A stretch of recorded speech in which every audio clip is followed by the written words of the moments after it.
अंग्रेजी में लॉयर्स को मजाक में लायर्स भी बोलते हैं, लेकिन ये कांग्रेसी नेताओं पर एकदम सटीक बैठता है।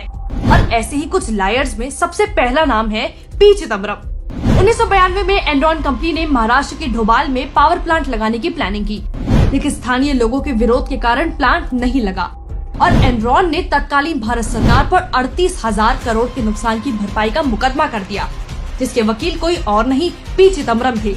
सोचिए, एक भारतीय नागरिक होते हुए भी क्या आप अपने देश के खिलाफ केस लड़ेंगे? लेकिन 2004 में यूपीए की सरकार आते ही चिदम्बरम वित्त मंत्री बन गए और उन्होंने तो एनरॉन के विरोध में केस लड़ रहे वकील हरीश साल्वे को हटा दिया और उनकी जगह पाकिस्तानी वकील नियुक्त करवाया। सोचिए, यूपीए सरकार को पाकिस्तान के सिवाय कोई और वकील नहीं मिला, जिसके बाद सरकार केस भी हार गई और वकील की 1400 करोड़ की फीस के साथ साथ सरकार को एनरॉन का मुआवजा भी भरना पड़ा। यानी कि इतनी महंगी फीस सिर्फ हारने के लिए भरी गई, जबकि ये वही पाकिस्तानी लॉयर है जिससे हरीश जी ने सिर्फ 1 रुपए की फीस लेकर कुलभूषण यादव का केस जीता था। अभिषेक मनु सिंघवी। भ्रष्टाचारियों से कांग्रेसियों का पुराना नाता है, इसलिए वो अपनी पार्टी ही नहीं दूसरों की पार्टी के चोरों का भी बचाव करने में पीछे नहीं रहती। कांग्रेस के वरिष्ठ नेता और वकील अभिषेक मनु सिंघवी इन दिनों शराब घोटाले में लिप्त मनीष सिसोदिया के वकील के तौर पर केस लड़ रहे हैं, जिसके लिए आपने उन्हें करीब 25 लाख फीस के तौर पर दिए हैं। एक ऐसे इंसान का बचाव करना जो स्कूल खोलने की बजाय ठेके खोल रहा था, सरकारी राजस्व को नुकसान तो पहुंचा ही रहा था, सामाजिक नुकसान भी पहुंचा रहा था, लेकिन अभिषेक मनु सिंघवी को कोई शर्म या पछतावा महसूस ही नहीं हुआ। सलमान खुर्शीद।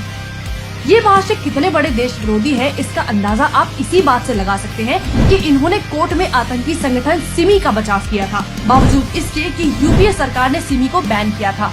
सलमान खुर्शीद ने उस पर लगा यूएपीए के तहत प्रतिबंध को हटाने की मांग की थी। सिमी वही संगठन है जिसने मुंबई ट्रेन में ब्लास्ट करवाया था, जिसमें 109 लोग मारे गए थे। वैसे जब इसके पास कोई केस नहीं होता तो ये हिंदुओं की आस्था को ठेस पहुंचाने के लिए हिंदुत्व की तुलना आईएसआई या बोको हरम से करता है। कपिल सिब्बल कोर्ट में 3 तलाक का बचाव करते हैं या पीएफआई जैसे संगठन के लिए लड़ते हैं। इलाहाबाद कोर्ट में अवैध मस्जिद का बचाव करते हैं, लेकिन राम मंदिर के विरोध में खड़े हो जाते हैं।